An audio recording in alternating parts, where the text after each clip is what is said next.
Welcome to Mark Bajerski YouTube channel. Not for long. He's getting off soon. We've had a few years. We've had a good few years, haven't we? We haven't done so bad. If I leave these videos up here, you can watch them all again.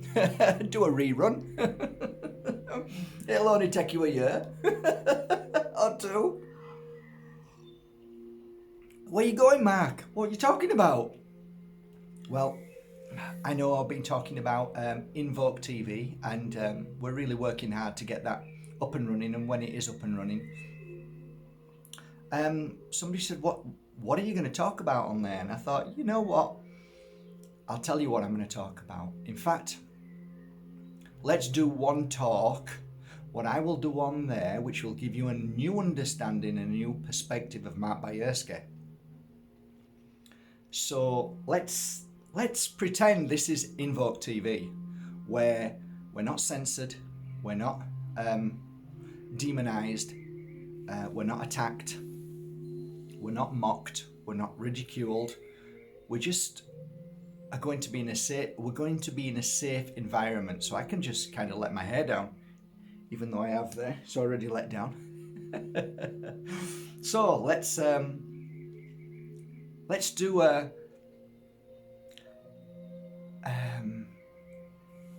pilot. Yeah. So give me a second. Hi, welcome to Invoke TV. How are you all doing, guys? It's a great day to talk about a subject which I could never talk about on YouTube, and that subject is violence and abuse, not only from men to women, but from women to men. How do we deal with that? How do we move forward from it? How do we escape it? How do we control it? How do we heal from it? There are many ways that I've learned over the years from dealing with clients who were subjected to abuse, battery, a punch most nights, and vice versa. Men who'd come to me with women who had beaten them, so their wives would constantly wait for them to come home with a... I could give you many for instances. One particular was a coat hanger, and that was stabbing the coat hanger in the back of his neck, all around his neck and so forth. There's lots of, and that's actually quite common. Cutting up of clothes and physical beating when asleep, especially for women to men. Men, it's more, doesn't matter where they are, to be honest. Men turn to that aggression, and normally it's behind closed doors, of course, but it can erupt at any time. So what have I learned over the years with this? How did I handle it to begin with? It's something that a healer has to learn, and that is not to be judgmental. And it's very difficult when you see these things, but when you become a healer, your only priority is to heal the root cause of any situation. So today I'm just going to talk about one particular thing, one aspect that nobody will ever talk about, because most people don't even understand or know what I'm talking about. But it could help for you. It could. I'm not saying it will, but it could. What I found by working with, and I did, because often I would ask the victim to ask their partner to come and have a healing session. It would give me an opportunity to lie them down and feel what was going wrong within their energy. Where was the energy functioning? Where was it lacking? And so on. Over the years, I came to see a pattern, and a very clear pattern of energy, and the lack of energy, especially from those who committed horrible and terrible things. And I also did a lot of work with people who had taken other people's lives.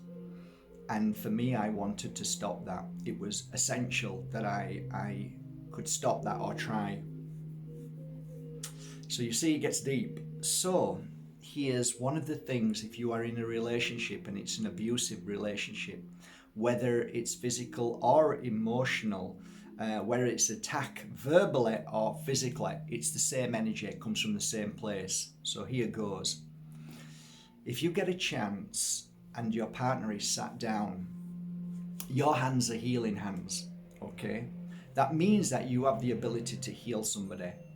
And if you want to prevent that person from reacting, you have to heal the root cause. And the root cause is an issue within the body that then sends a signal to a certain point of the body that then cuts, so it severs.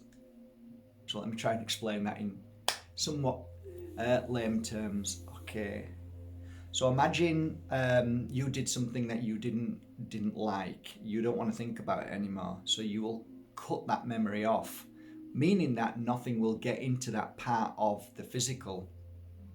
Okay, so you probably know where I'm coming to now, right? It's the brain. This stems from the brain. So let me explain something. When I was healing my clients who were abusive, I would scan the body and feel for and something that wasn't quite right in the body.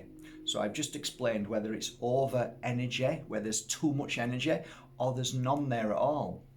What I normally found with men and women who were abusive, I would always start this took many years, by the way. This was like, I would always go to the head, and I would always find myself going to the back of the head, and I would call for energy, and I could feel the burning. I mean, it's incredible the feeling of burning in the hand, and that's normally a really good sign that energy is flowing through the hand into the part of the physical and spiritual body, the energetic field.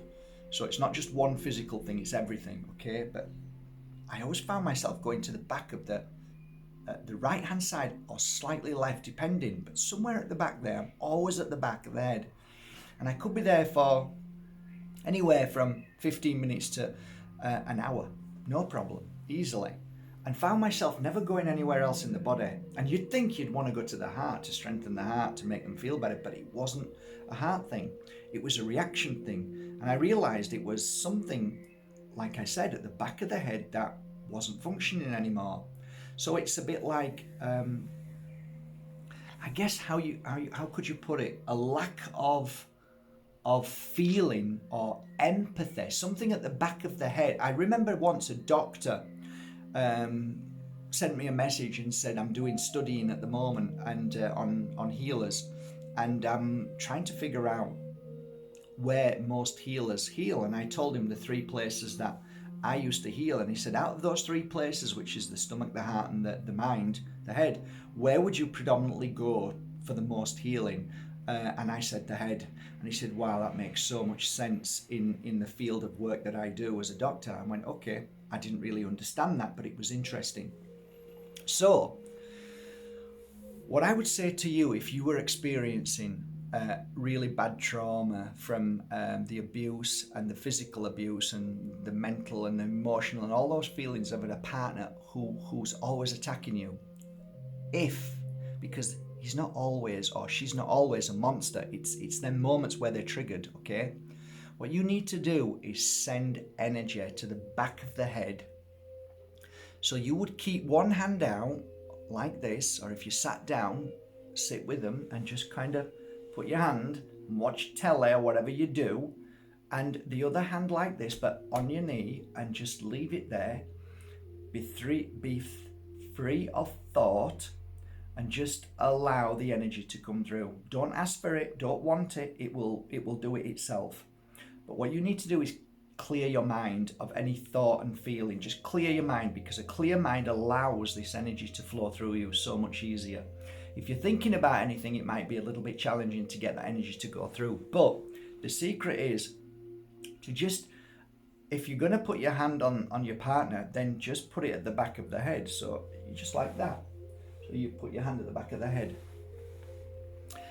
and give them a healing session without telling them. Now, some partners get very, very upset and emotional and say at the end, I wish I'd never done that. And it is at that point that you could say, can I just give you, can I just try and give you a little bit of love, and just want to give you a bit of love, a little bit of positive energy. I don't know if it'll just, and if you think you're able to do that and he's able to say yes because he feels bad, then go put both hands, stand up, put both hands at the back of the head, and just allow the healing to come through. Now, if you know a healer and who doesn't really understand that much, but he's still good at healing, you could ask somebody to come round. If you know a good healer, they will instinctively know where to go to do the healing, because they'll be drawn to that place. So good healers know. They don't know why, but they know this is working. So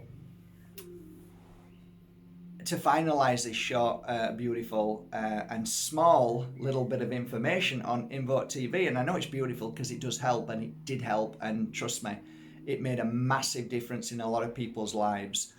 And a lot of people that I know who were abusive, and I mean really abusive, are no longer abusive. And the reason why is because whatever is happening at the back of the head, you are healing it in some way, that you're reawakening, you're strengthening, and for some reason they are able to let go of that suffering. And it's a natural thing. You don't have to tell anybody they're doing it. It just happens naturally. So after maybe, a few healing sessions, I would get a phone call and a lady would be crying saying, he hasn't hit me tonight. He hasn't hit me for a week. This has never happened before. And I'd be crying, she'd be crying, and vice versa with the men. So I don't heal anymore, so I'm almost glad I don't do that. Only one-to-ones with you guys when I do that. But I got to the stage where I was doing it so much, so many healing sessions, I kind of burnt out really, and I really wanted to move forward and do more and share more information. So it's great that I can do this Invoke TV and share certain things with you that might help you, or maybe help somebody you love and care for, because there is a lot of violence going on right now behind the scenes, closed doors, because of the frustration, the anger, and all the things that are happening within somebody's mind. So I would say the most powerful place to heal somebody who is abusive, somebody who beats you, somebody who beats your children, beats animals, is the back of the head. And like I said, put your hand there as long as you can and as often as you can, and you might just find that the power of healing to that certain place at the back of the head can stimulate a memory, or stimulate that part of the brain that, physically speaking, if you were to put it under maybe, I don't know, a scan, you will see that it becomes alive again, and you're not triggered to hurt people and beat them anymore. And that is something that I've learned as a healer over 16 years, that it's the first time I've ever told anybody. But this is Invoke TV, and you're going to learn a lot more in the coming future. So hope to see you soon. Have a great day from myself, and I love you all. Have a great day.